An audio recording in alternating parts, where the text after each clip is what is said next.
Assalamualaikum warahmatullahi wabarakatuh. Today we are going to talk about the story of Prophet Musa. Now we are going to talk about first the Pharaoh's dream.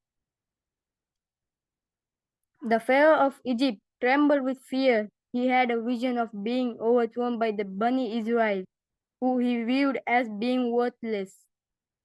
After carefully considering the symbolism of the vision, the party inferred that an extraordinary boy would be born among the Israelites, and ultimately his rise would bring about the end of their oppression. Thus, a command was given to slay all male children born to the Israelites.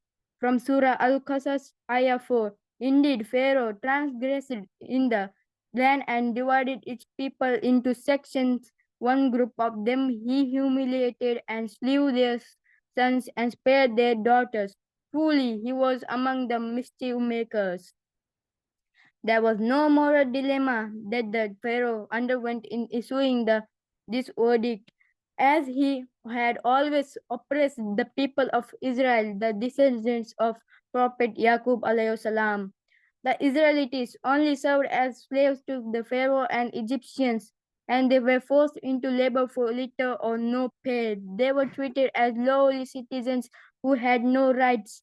The Egyptians worshipped the Pharaoh and carried out all his demands without question. They worshipped the gods that he endorsed. Challenging him on any issue would be as good as signing your death. With all male babies born to the Israelites being killed, the Pharaoh was left with a new problem.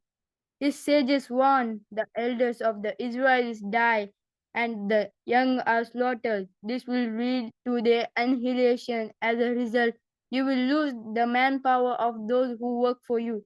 The sages then suggest to the Pharaoh a cycle policy for regulating the slaughter. In the first year, all male children would be slaughtered, while in the following year, they would be spared, continuing so on and so forth. The Pharaoh, finding this solution more economical, readily enacted the plan. Now we will move on to the next topic, the birth of a prophet. Allah subhanahu wa ta'ala inspired her, nurse him, and him then you fear for his safety. Put him in the river. Do not be afraid and do not grieve, for we shall return him to you and make him a messenger. This was seen in Surah Al-Qasas, Ayah 7. Reassuring herself with the Lord's promise, the mother nursed her son in secret. She named him Musa alayhi salam. When the cries of baby Musa alayhi salam were sure to draw suspicion of Pharaoh's army, the mother decided it was time to do as Allah subhanahu wa ta'ala said and part with her baby. With a heavy heart, she fashioned a basket. She nursed Musa one last time, placed him in the basket, and steadily traveled to the shores of the Nile River. She grieved for the safety of her son, but she knew that Allah subhanahu wa ta'ala would protect him. She then watched as the current swept the baby into the distance down the river. When the basket touched the water of the river Nile, Allah subhanahu wa ta'ala commanded the waves to be gentle. As instructed, the water became calm and rocked the basket forward, soothing baby Musa alayhi salam. Musa alayhi salam's mother, like all mothers, worried for his safety. She instructed her daughter to follow the river bank for as long as possible and then report her finding back to her. This is similar to the teachings of Prophet Sallallahu Alaihi Wasallam, who then asked by a man whether he should tie his camel and trust in Allah or leave it untied and rely upon Allah. He responded, tie it and rely upon Allah. On the other hand, the heart of Moses' mother was sorely distressed. Had we not strengthened her heart that she might have full faith in our promise, she would have disclosed the secret. She told the sister of Moses, follow him. So she kept watch over him unperceived. Now we will move on to the next topic, the discovery at the river bank.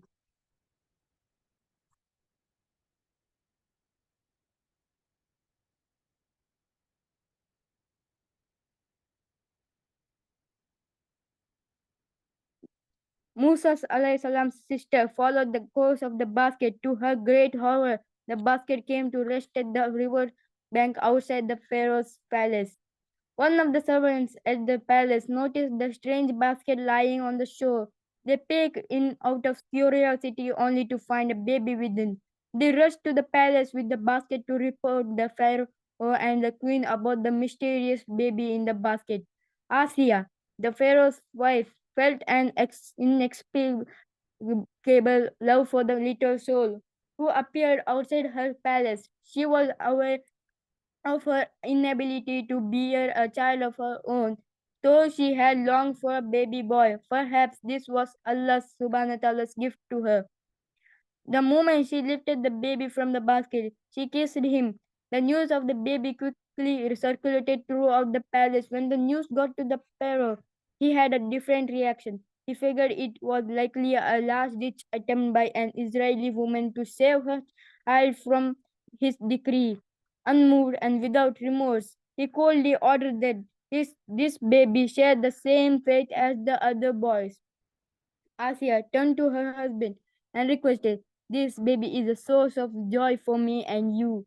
Pharaoh watched on as his wife held the baby tenderly, weeping with joy while hugging and kissing him. He had never witnessed her so happy. See, Asia was the complete opposite of the Pharaoh.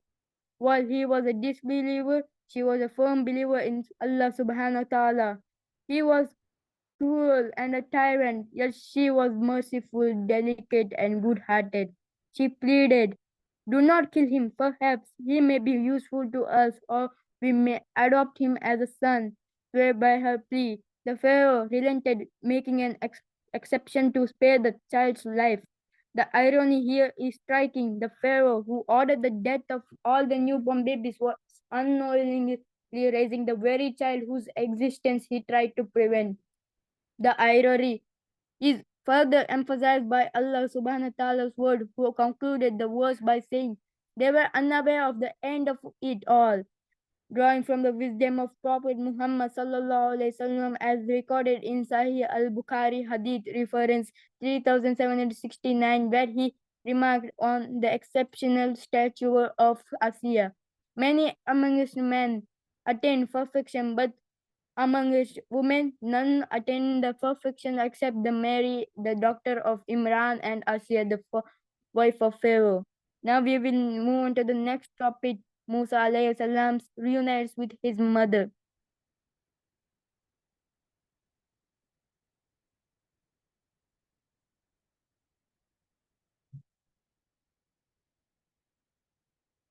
There was rumbling in the royal palace. Many nurses lined up while the baby wailed in hunger that none could satisfy.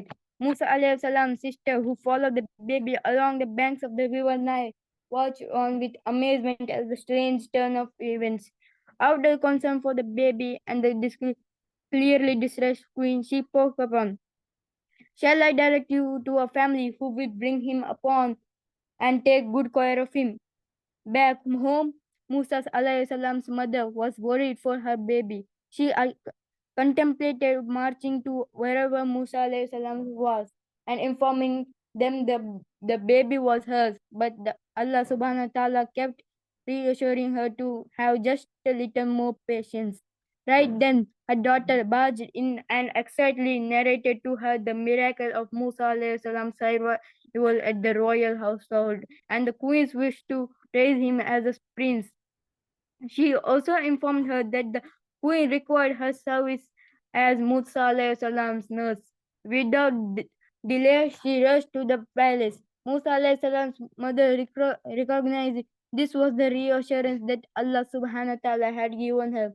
Allah subhanahu wa ta'ala says in the Qur'an, "This is how we returned him to his mother, so that her heart would be put at ease and not grieve, and that she will know that Allah's promise is always true." But most people do not know. As the baby was held to her, she was happy and very delighted, as Allah subhanahu wa ta'ala promised Musa alayhi salam's mother that she will be reunited with her baby. She continued to nurse Musa alayhi salam at the palace, and when he was When she was granted the privilege of visiting him, she watched in secrecy as he was raised in the palace as the prince of Egypt. Now we will move on to the next topic. Musa alayhi salam grows up. In Surah Al-Qasas, ayah 14 of the Quran, we are told that as Musa alayhi salam grew up, Allah subhanahu wa ta'ala bestowed upon him strength, sound knowledge, and wisdom required of a messenger.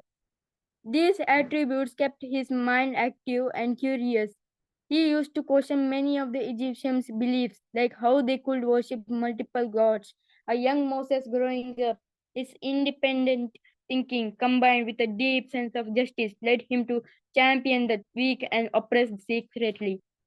This was despite the lifestyle afforded by his royal upbringing in the same household as the Pharaoh.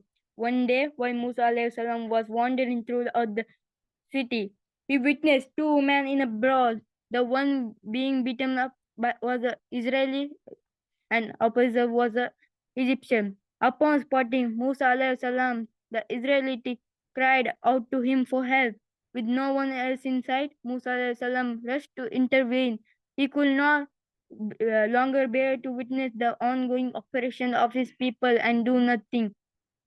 As we were told in the Quran, once he entered the city at a time when its people were heedless and he encountered two men fighting, of whom belonged to his own people and the other to his foes.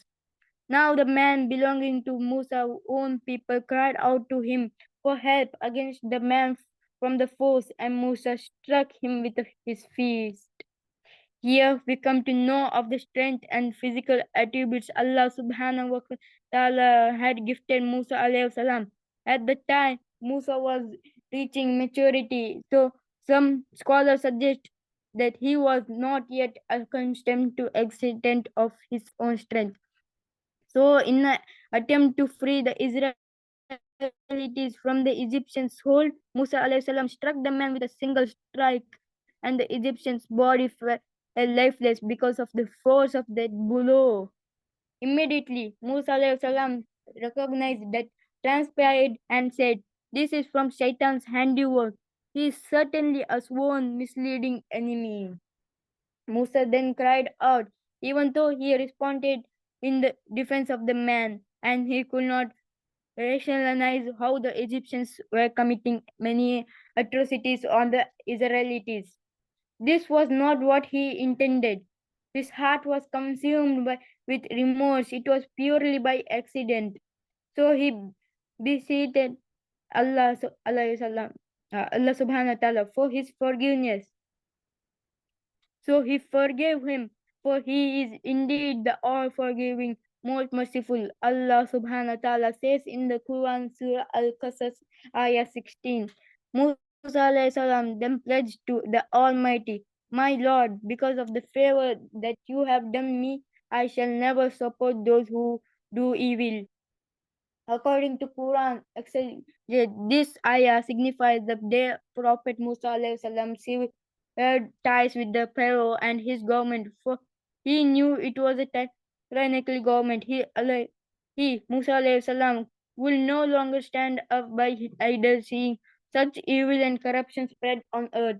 The next day, when Musa alayhi salam was once again walking through the city, he witnessed the same Israelite involved in another brawl. Musa alayhi salam approached the Israelite, saying, "Indeed, you are an evident deviator."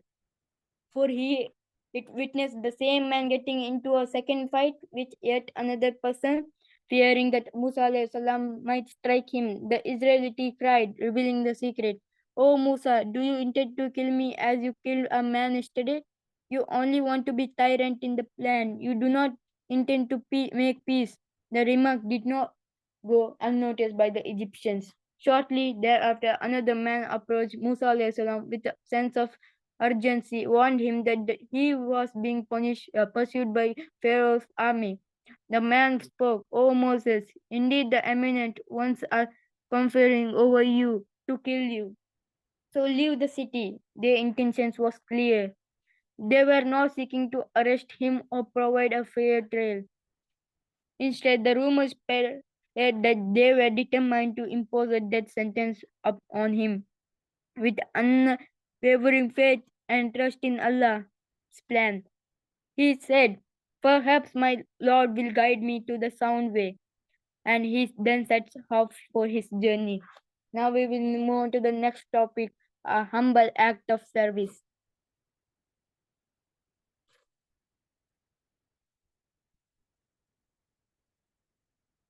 Worn out after traveling for 8 days, his stomach sunken in with lack of food and the soles of his feet injured. After walking barefoot in the hot desert, Musa alayhi salam eventually reached a watering hole bordering the country of Midian.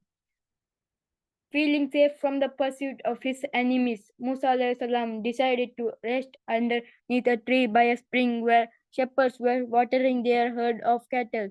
He also noticed two women preventing their sheep from mixing with those of the other. He asked the women, "What's the problem?"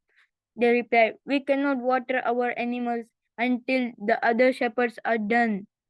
They also shared with Musa alayhi salam that their father was too old and sick to tend to this task for himself.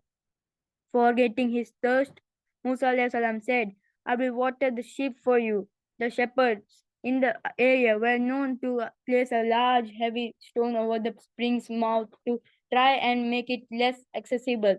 This was part of the reason why the girls had to wait so as not to mix too closely with the men already there. It is reported that the stone was so heavy that it would take 10 men together to move it. Musa alayhi salam approached the rock and without any hesitation lifted it and removed it from the spring's mouth, the veins of his neck and hands protruding as he did. He then watered the herd of sheep for the two women, put the rock back in place, and then retreated to the shade of the tree. He had no money, no clothes, nowhere to stay, or a job to sustain himself. He then prayed to Allah subhanahu wa ta'ala beneath the tree in Midian. "My Lord, I am truly in desperate need of whatever provision you may have in store for me." The two women returned home much earlier than their father anticipated, worried. He asked his daughter if everything was fine. They told their father what happened, and he asked one of them to go back to the watering hole and invite the man over to meet him. Upon returning to the watering hole, the woman found Musa alayhi salam still resting beneath the tree. She said, "My father invites you." Musa alayhi salam welcomed the invitation and accompanied the woman to her home. He was warmly greeted by the host, who was a kind and a God-fearing person. Musa alayhi salam revealed to the old man the incidents that transpired in his motherland that led him to escape in haste. The man responded, "Fear you not. You have escaped from the people who are Zalim, polytheists, disbelievers, and wrongdoers." Musa alayhi salam's humility and gentleness in behavior was clear to the host who invited him to stay with them. He found it safety and peace in their house. A few more days had passed by, and they grew more and more comfortable and trusting of one another. The family was also in need of a shepherd. They required someone strong and reliable, someone like Musa alayhi salam. So one of the daughters suggested to their father, "Father, employ this man in your service. The best whom you might employ he who is strong and trustworthy." The father inquired of his daughter about her impressions of Musa alayhi salam, particularly what made her trust him. She exclaimed, "When I invited him to our home, he respectfully requested to walk ahead so as not to compromise any modesty." Understanding the appreciative of Musa's respectfulness, her father saw in him not only honestly but also a strong word ethic. For him, these qualities were the most crucial in judging a man's character. He then approached Musa alayhi salam and asked, "I want to marry one of these two daughters of mine to you if you serve me for 8 years. But if you complete 10 years, that will be of your own accord, but not an obligation. I do not intend to treat you harshly. If Allah wills, you will find me an upright man. The offer suited Musa alayhi salam well. He responded, so that is agreed between me and you. Whichever of the two terms I fulfill, I trust that I shall not be wronged. Allah is a witness over the covenant we are committing ourselves to. He married one of the shepherd's daughter and found a new beginning in Midian, far removed from his previous life. The turn of events is a testament to how when one puts their complete trust in Allah subhanahu wa ta'ala, he rewards them from unexpected places. Now we will move on to the next topic, Musa's return to Egypt. The prophets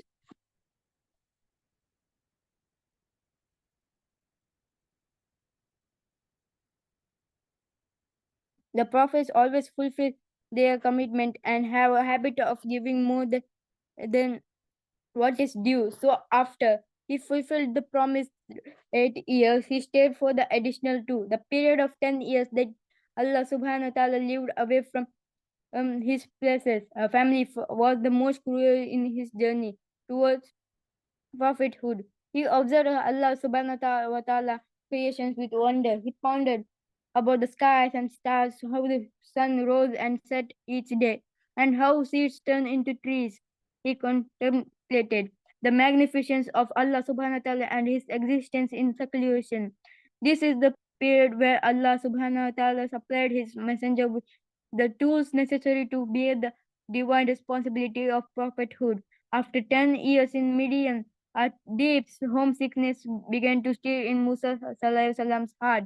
Fully aware of the dangers involved in returning to Egypt, he nevertheless felt a strong pull to visit home.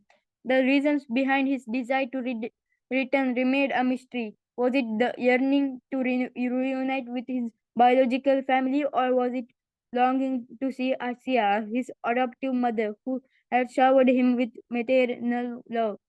Regardless of his motivations, Musa alayhi salam reached a firm decision, telling his wife, "Tomorrow we shall leave for Egypt." She was concerned for their safety, for she knew the Pharaoh was a tyrant and her husband had departed Egypt with trouble at his heels.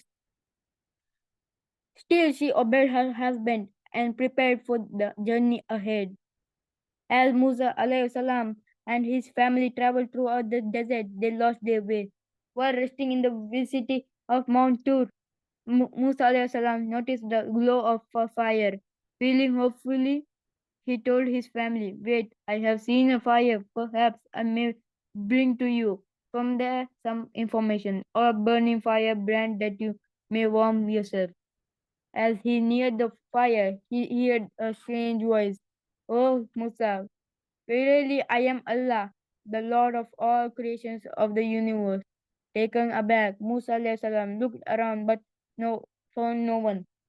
The voice called again, "And what is in your right hand, O Musa?"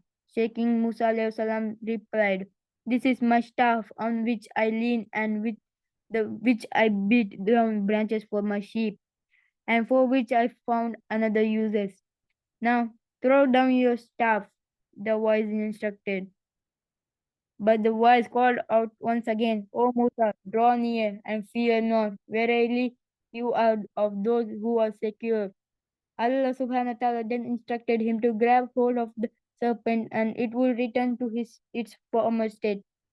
Musa alayhi salam followed the command and grabbed the snake, which miraculously reverted to its original form. He was finally reassured that it was indeed Allah subhanahu wa ta'ala. His fear was replaced by a sense of peace and calm. He was, after all, in the presence of Allah subhanahu wa ta'ala, the Lord of worlds. Allah subhanahu wa ta'ala then commanded his prophet to put his hand through the opening of his collar. Musa alayhi salam did as Allah subhanahu wa ta'ala instructed, and when he pulled out his arm, he found it was shining bright white. Allah subhanahu wa ta'ala then directed him to who proceeded on his journey to confront Pharaoh and his chiefs, saying, "These are two proofs from you, O Lord, to Pharaoh and his chiefs. They have truly been rebellious people." Musa alayhi salam appealed, "My Lord, I have killed one person among them, and I fear they will kill me." Musa alayhi salam trusted Allah subhanahu wa ta'ala. He did not deny what was asked of him. However, he was insecure in his ability as he still had speech impediment. He felt as though his brothers would be better suited to deliver the message. "My brother Harun is more eloquent in speech than I, so send him with me as a helper to confirm my truthfulness, for I fear that they will reject me as a liar." Allah subhanahu wa ta'ala replied, "We will certainly strengthen you through your brother and will invest both of you with such power that they shall not be able to hurt you. With the help of our science, the two of you and your followers will prevail." Musa alayhi salam understood when Allah subhanahu wa ta'ala chooses a messenger, it's because he knows better and has given them all that is necessary to fulfill his message. This understanding resonates with the broader message in Surah Baqarah, verse 286. Allah does not burden any human being with a responsibility heavier than he can bear.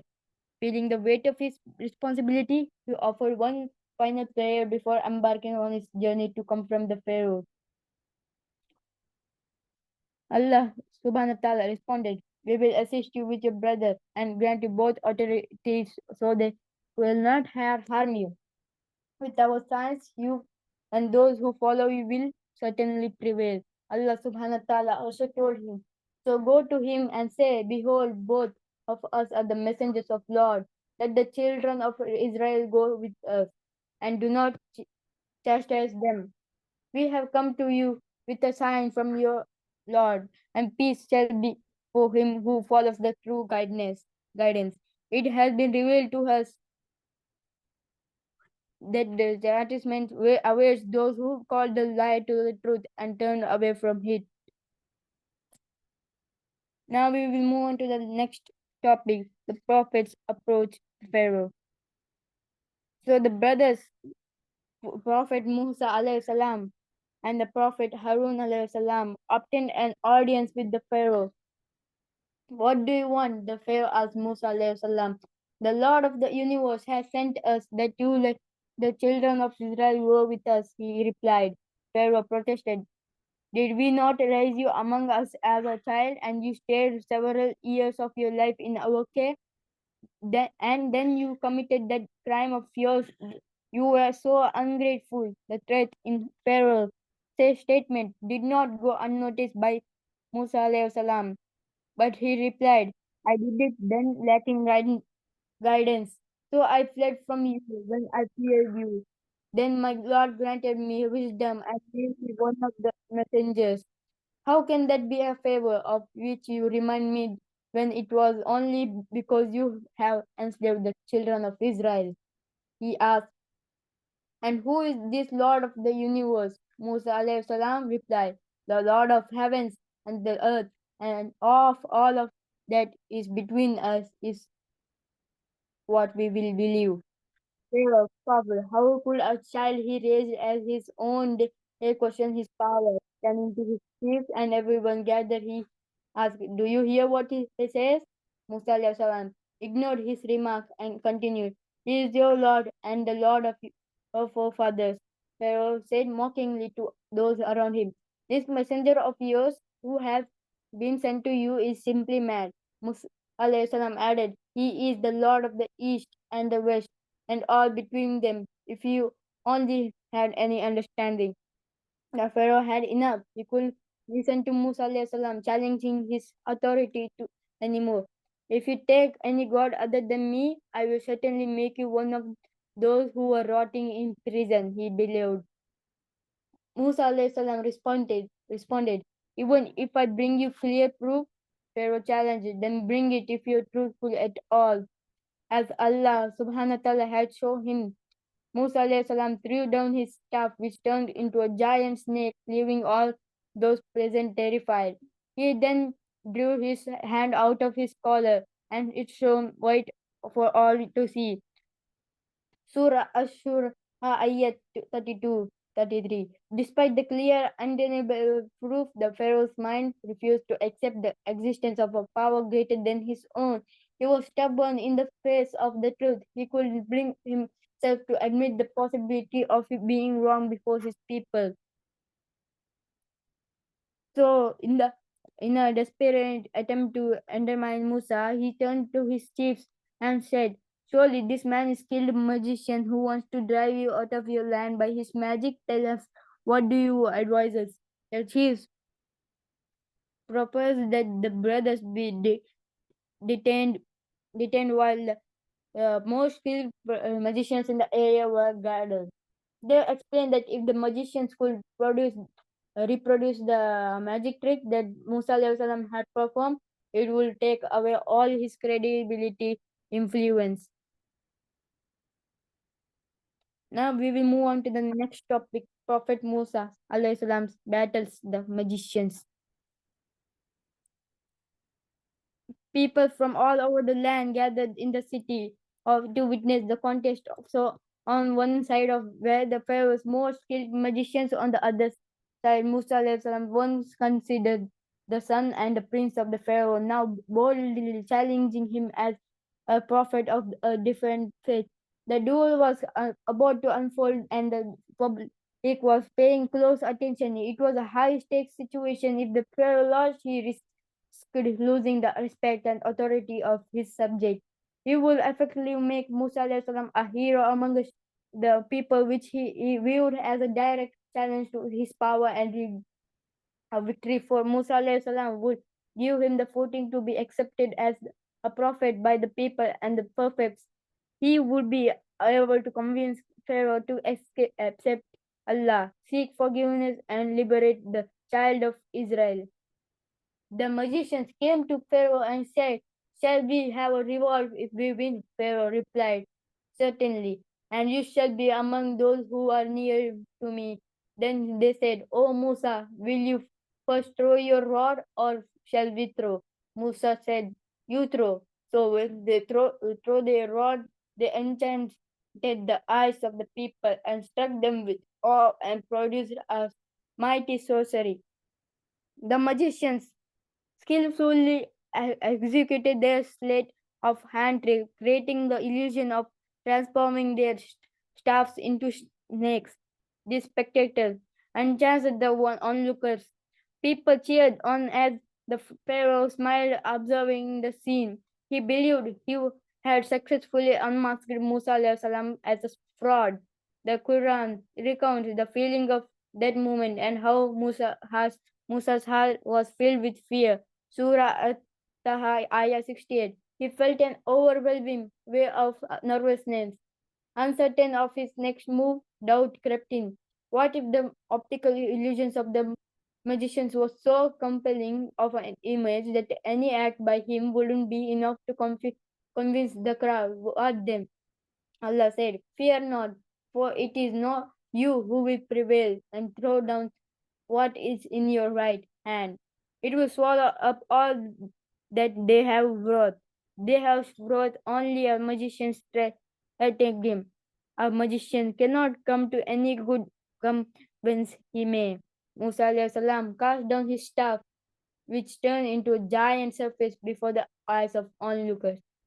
Slowly the snake slithered its way through the magician's snakes and devoured them all one by one, as the Pharaoh and his chiefs watched quietly. Musa alayhi salam then picked it up, upon which it converted into a staff once again. The crowd rose up, applauding and shouting words of praise at Musa alayhi salam. They had never witnessed such a spectacle in their lives. All the Pharaoh's magicians fell into prostration, declaring, "We now believe in God, Lord of all worlds, the Lord of Musa and Harun." The Pharaoh was furious. This was certainly not how he had planned the day to end. He threatened his magicians, assuming that they conspired with Musa alayhi salam against him. "You have believed in him before I give you leave? Surely he indeed is your chief." who has taught you magic. So verily, you shall come to know. Verily, I will cut off your hands and feet on opposite side, and I crucify you all. The magicians fearlessly professed their unwavering faith in Allah subhanahu wa ta'ala. They replied, that would be no harm, surely, to our Lord. We will all return. We hope that our Lord will forgive our sins as we are the first to believe. Pharaoh had never before faced such open defiance from his subjects. In his view, he was the supreme leader, invisible and beyond defeat. Firm in his belief, he was unable to accept Musa alayhi salam's message or show any sign that he could be wrong. He dug in his heels further. The Pharaoh come upon with a plan to try and save his reputation. He spread a rumor across the land that Musa alayhi salam had won the contest because he conspired with the magicians and hatched a plot to instill fear and serve as a warning to others. He executed all the magicians who participated in the contest and left their bodies hanging from trees. This was the first time the pharaoh visibly felt his power under threat, and he was prepared to go to any lengths to protect it. In the subsequent days, his grip tightened as he unleashed harsher restrictions and punishment against the children of Israel. Pharaoh returned to his palace and began fighting with his minister. Emotions ran hot and he disparaged all the enemies in men in his court for no reason. Seeing these discussions as being pointless, he kicked everyone out of the room. When left alone, he tried to think more calmly but failed. He drank several cups of wine, but the anger did not subside. He then summoned all the chiefs and elders back for a meeting to try and figure out how they could silence Musa alayhi salam and prevent his influence from spreading further. Pharaoh's senior minister, Haman, spoke up. Pharaoh completely disregarded what he said. He asked Haman, am I a liar, O Haman? Haman fell to his knees and asked, who dared to accuse Pharaoh of lying? Pharaoh proceeded to ask, has Musa not said that there is a Lord in heaven? Haman responded, Musa is a liar. Turning his face to the other side, Pharaoh quietly whispered, I know he is a liar. The elders of Pharaoh's people said, will you leave alone Moses and his people to play mischief in the land and forsake you and your God? Pharaoh replied, we will kill their male children and spare their female ones, for indeed we hold irresistible sway over them. Pharaoh then returned to Haman and asked, Haman, build for me a lofty tower that I may scale the highways to the heaven and have a look at the God of Moses. Although I'm certain that Moses is a liar. Surah Ghafir ayah 36 to 37 also mentioned in Surah Al-Qasas ayah 38. Haman agreed outwardly, fearing any backlash, but he did not really mean it. He knew the Pharaoh was irrational and the project was doomed to fail. Choosing his words carefully, he addressed Pharaoh. Your Majesty, let me object you, Pharaoh, for the first time. You will never find anyone in the heavens. There is no God but you. This response satisfied Pharaoh's ego. No evidence suggests that this tower was ever constructed. However, some scholars report that the building was built, but once it reached higher levels, it collapsed. Meanwhile, the Pharaoh's other directives were enforced and took full effect. His army began spreading evil and committing horrendous crimes against the children of Israel who defied his rules. Musa alayhi salam was helplessly as he didn't want any authorities to stop the tyranny. He continued to advise his people to ask Allah alayhi salam for patience and pray to him, asking him for calmly to befall the Egyptians. Moses said to his people, seek help through Allah and be patient. Indeed, the earth belongs to Allah. He causes to inherit it whom he wills of his servants, and the best outcome is for the righteous. They said, we have been harmed before you came to us, and after you have come to us, he said, perhaps your Lord will destroy your enemy and grant you succession in the land and see how you will do. Now we will move on to the next topic, the story of Karun. وما أوتينا من شيء فمتاع الحياة الدنيا وزينتها وما عند الله خير وأبقى أفلا تعقلون. And whatever you have been given is an enjoyment of the life of this world and its endorsement and the hereafter, which is what Allah is better and will remain forever. Have you then no sense? This ayah foreshadows the fate of a man named Karun. Musa alayhi salam was facing multiple battles at once. He was trying to ward off the evils of the Pharaoh while trying to shelter his people and curtain their doubts. Amid all these conflicts, Karun decided to pick up and move. Karun was one of the children of Israel and was subjected to a unique trial by Allah subhanahu wa ta'ala immense wealth. He was provided with a grand mansion, expensive clothes, numerous servants, and means to indulge in every luxury imaginable. His riches were described in Surah Al-Qasas, verse 76. We gave him of treasures whose keys would burden a band of strong men, meaning his wealth was so vast that just the keys to his treasure troves would be too heavy for a group of strong men to carry. Having acquired all this wealth, you would think Harun would be dutiful to Allah subhanahu wa ta'ala, the one who gave him both the opportunity and the capability. However, Karun let greed and arrogance corrupt his heart, keeping away from Allah subhanahu wa ta'ala's path, which he once was humility and gratitude. The Quran gives clear advice to Karun, warning him, do not execute. Indeed, Allah does not like the exultant seek by means of the wealth that Allah has granted you, the abode of the hereafter. But forget not to share in this world and do, do good as Allah has been good to you. And do not strive to create mischief in the land, for Allah allows not those who create mischief. But these orders fell on deaf ears as he remained arrogant regarding everyone who tried to advise him. When he publicly displayed his wealth, the people who were attracted by the allure of the worldly life would say, if only we had been given something like what Karun has been given. He is the owner of a great fortune. He boasted his greatness. All this has been given to be on the account of a certain knowledge that I have. This statement reflected his misguided belief in his own abilities as the source of his wealth. However, those endowed with true understanding who possessed religious knowledge offered a different perspective and said, woe to you, the reward of Allah is best for those who believe and act righteously, but not except those who are patient shall attain this. Musa alayhi salam explained to Karun how hoarding of his wealth and spending it only on himself is one of the disturbance in the land that causes evil to spread. He reminded him to pay zakat to charity and to those less fortunate than him. This annoyed Karun very much. He did not like the idea of giving his wealth away for nothing, nor did he like being told what to do. The money felt much better in his pockets than anyone else.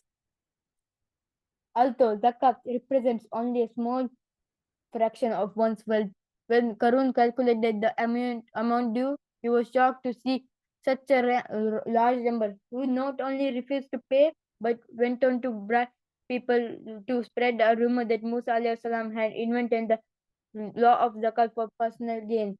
Musa alayhi salam turned to Allah subhanahu wa ta'ala to punish him for his thingness, and Allah responded, so we caused the earth to swallow him and his dwelling place. Then he had no group or party to help him against Allah, nor was he one of those who could save themselves. A challenge for children, start young, embrace the spirit of the believer defends Musa, the next topic, which each with each sign from Allah subhanahu wa ta'ala. Musa alayhi salam hoped the Pharaoh would come to his sense and alter his course. Yet these signs only seemed to push Pharaoh further to subjugate and oppress the children of Israel. Musa alayhi salam remained steadfast, showing no indication of surrendering. He gathered he gathered more support among his people, and this drove Pharaoh to the point of uncontrollable anger. He convened a meeting with his chief minister and other notables. He addressed the assembly, "Let me kill Musa and let him call upon his Lord. I truly fear that he may change your traditions or cause mischief in the land." Most, uh, uh, most of those most of those present readily favored the idea, except for one nobleman who, like Asia, was discreetly a believer. He reasoned, "Do you kill a person simply because he says, 'My Lord is Allah,' even though he brought to you clear signs from your Lord? If he is a liar, his lying will recoil upon him, but if he is truthful, you will be smitten with some of the awesome consequences of which he warns you. Allah does not guide you to the right way, and you exceed the limits, and it is a utter lie. My people, today the kingdom is yours, and you are supreme in the land. But if Allah's chastisement were to come upon you, who will come to help you?" The Pharaoh and his disciples were not happy listening to the man. They threatened to harm him, but he was unafraid, as he knew that Allah subhanahu wa ta'ala was on his side. The man also warned the Pharaoh and of his chiefs that just as nations of Nuh, Ad, and Thamud, they too were inviting their doom by attempting to kill the messenger. This infuriated the Pharaoh further, who then threatened to kill the man. However, Allah subhanahu wa ta'ala protected his believer. Now we will talk about the story of the plague. Prophet Musa alayhi salam continued to demand that the Pharaoh release the Israelites and warn him of the Allah subhanahu wa ta'ala's punishment if he did not agree. But the Pharaoh paid no heed, and they said to Moses, "Whatever sign you might produce before you us in order to enchant us, we are not going to believe you." One day, the Pharaoh called Egyptians and the Israelites to a large gathering. He reminded them it was it was he who was their Lord, who provided them with their necessity. He showed them that Musa alayhi salam was a liar and an ordinary poor man who could not provide them with anything. To the masses, there was indeed a clear distinction between the Pharaoh who seemed powerful and superior and Musa alayhi salam who was poor and lacking authority. Years of oppression had narrowed their vision, making it difficult for them to conceive a reality different from their present. They saw the disparity between the Musa and the Pharaoh and quickly judged based on what the eyes could see, completely overlooking Musa alayhi salam's status as the messenger of Allah. However, the situation began to change as Allah subhanahu wa ta'ala began to send on his signs one by one. First, the river Nile, which supplied water to the crops in Egypt, began drying up. With the water levels depleting, the river banks remained dry and the water supply to the crops was cut off. A severe famine ensued as the Pharaoh remained defiant. This drought was soon followed by a massive flood, further devastating the land. As the people were faced with the adversity, they remembered Musa alayhi salam's warning of severe punishment if they rejected Allah subhanahu wa ta'ala. So they pleaded with him, "O Musa, pray to your Lord for us by virtue of the promise he has made to you. If you relieve us of the plague, we will believe you and let the children of Israel go with you." So Prophet Musa alayhi salam intervened and invoked the Almighty to ease his punishment. The water withdrew from the land, becoming fertile and cultivable again, but they failed to fulfill their promise and returned to their old evil ways. Then Allah subhanahu wa ta'ala unleashed another sign, sending down a massive swarm of locusts which formed a dark cloud over the land, devouring their crops. The peoples turned to Musa alayhi salam again, imploring him to intervene once more. But they failed to keep their word when the Lord eased his punishment. Confronted with yet another plague, the Egyptians found themselves battling an infection of life that spread various diseases across the land. Showing no shame, they rushed back to Musa alayhi salam, vowing to free the Israelites if relief was shown. But once again, they broke their promise. Once the plague was lifted, through their through their pattern, the Egyptians reacted predictably when the next time came down. This time Allah subhanahu wa ta'ala sent an army of frogs by the millions. They hurt everyone in the river and roads, even making their way into their homes and beds. As a final sign, Allah subhanahu wa ta'ala converted the water of the river Nile into the blood for the Egyptians. When the Prophet Musa alayhi salam and the Israelites drew water from the Nile, it seemed to be ordinary. But when the Egyptians did so, the water turned to blood as usual. They ran to Musa alayhi salam, promising to release the Israelites, but ignored him once the punishment was removed. Allah subhanahu wa ta'ala says in the Quran, then we afflicted it with a great flood and locust, the flies and the frogs, and the blood. All these distinct signs, and yet they remain haughty and they were wicked people. Now we will move on to the next topic. The children of Israel make their escape. Despite the clear signs sent by Allah subhanahu wa ta'ala, the Pharaoh and the Egyptians continue to believe that they did not keep their promise of the freeing the children of Israel and instead continued to harass them as they did before. Prophet Musa alayhi salam understand that their arrogance would not allow them to believe. So Musa alayhi salam prayed, Our Lord, you bestowed upon Pharaoh and his nobles splendor and riches us in the world. Our Lord, have you done this that they may lead people astray from your path? Our Lord, obligate their riches and harden their heart that they may not believe until they observe the painful chastisement. Allah responded, Your prayers are answered, so stay on the right course and do not follow the path of those who do not know.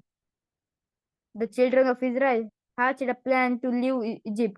They cleverly sought up Pharaoh's approval to attend festivals outside the neighboring city. This was to mark their true intentions of a mass exodus.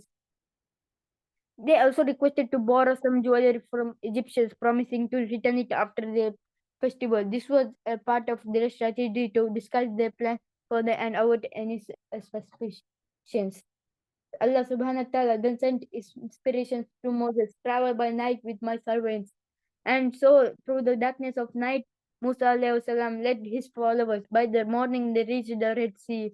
As the news of the Israelites escape reached Pharaoh, his mind raced with the implications. This was far more than a simple loss of labor. It was a direct challenge to his authority and divine status. He urgently summoned his generals, mobilized this army, and led the pursuit after them. As the Israelites neared the edge of the sea, began to hear a faint but growing sound of horses' hoofs in the distance. Turning to their backs, they saw a cloud of dust rising on the horizon. Panic rippled through the crowd. In front of them, a seemingly insurmountable sea. Behind them, Pharaoh and his soldiers rapidly advanced. They were trapped with no apparent way out. We are overtaken for sure, they cried out. Musa alayhi salam reassured them, Absolutely not. My Lord is certainly with me. He will guide me. The words only managed to reassure his followers briefly. As the Pharaoh's army advanced, their resolve shattered, and they prepared to surrender themselves back to a life of slavery under the Pharaoh's rule. As the chariots neared closer, Allah subhanahu wa ta'ala commanded Musa alayhi salam, Strike the sea with your rod. He did as commanded, and the fierce wind blew across the sea. The water parted in a flash. The waves stood like mountains on each side, allowing Musa alayhi salam and his followers a safe passage to cross the river. In a race against time, they proceeded along the seabed. As they came close to crossing the opposite shore, they glanced back to see Pharaoh's army still relentlessly pursuing them. They were unmoved in the face of Allah's miraculous intervention. People from Musa alayhi salam nation begged to close the path behind them. However, Allah subhanahu wa ta'ala instructed them to hold back as he had a plan for tyrant ruler. The death of the Pharaoh. Pharaoh had declared to his army that the sea had parted that at his command to pursue the insurgents and arrest them. So they rushed through the partition. When they were midway, Allah subhanahu wa ta'ala ordered the sea to return to its former state. Pharaoh began panicking with fear in his mind, knowing that his end was near. He cried out, I believe that there is no God but Allah, in whom the children of Israel believe, and I am also one of those who submit to Allah. But his proclamation was insincere and was late. Allah subhanahu wa ta'ala said in the Quran, now you believe, although you disobeyed earlier and were one of the mischief makers. We shall now save your corpse, that you may serve as a sign of warning for all for posterity, although many men are heedless of our signs. The waves of the Red Sea drowned the Pharaoh and his army. His corpse was ashore as a reminder and a sign for the Egyptians and all other disbelievers that the man worship was a mere slave who spread corruption in the land and met to his end most tragically. The Israelites favoring obedience. The miraculous parting of the Red Sea was still fresh in the Israelites' minds when they passed by a town of idol worshippers. On their way to the land, promised land, accustomed to worshipping Pharaoh and the gods, he approved the Israelites felt and idol was armies. Although they were aware that there was none other than Allah subhanahu wa ta'ala who saved them from the tyrant, they couldn't help but desire an oil for themselves. O Musa, make for us a god like their gods. They asked their prophet. Musa alayhi salam was appalled that his people had learned nothing from their tyrants. Indeed, you are a people acting ignorantly. What they follow is certainly doomed to destruction, and their deeds are in vain. Shall I seek for you a God other than Allah, while He has honored you above the other? Still, Allah subhanahu wa ta'ala favored Musa alayhi salam's nation. When the Israelites quarreled over the shortage of water, Allah subhanahu wa ta'ala ordered his messengers to strike the rock with your staff. Upon striking the rock, miraculously he split, revealing 12 springs to quench the thirst of the 12 different tribes. When they were overcome with hunger, Allah subhanahu wa ta'ala offered the quail and manna. The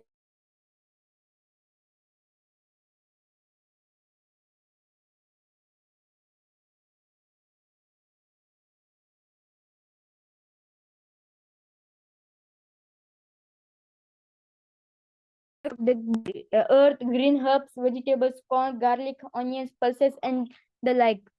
Musa alayhi salam represented them. What will you attend at which is better for that which is lower? Go you down to any tomb and you shall find what you want.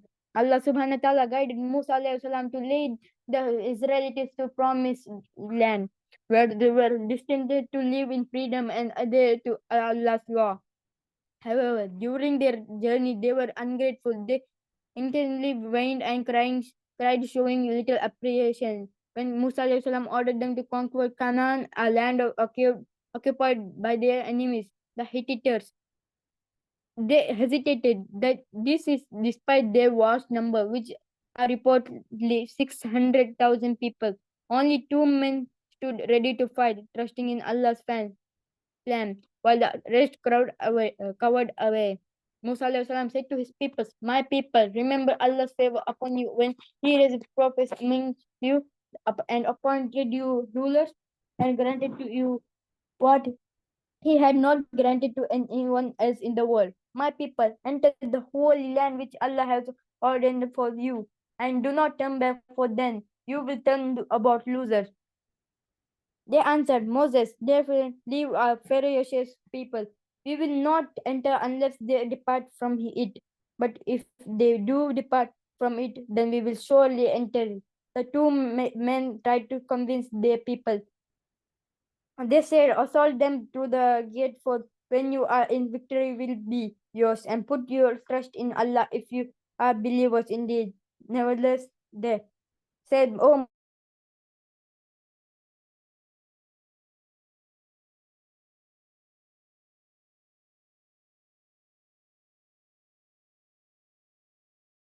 But if you depart from it, then we will surely enter. Allah subhanahu wa ta'ala replied, never else we will sit meets Allah.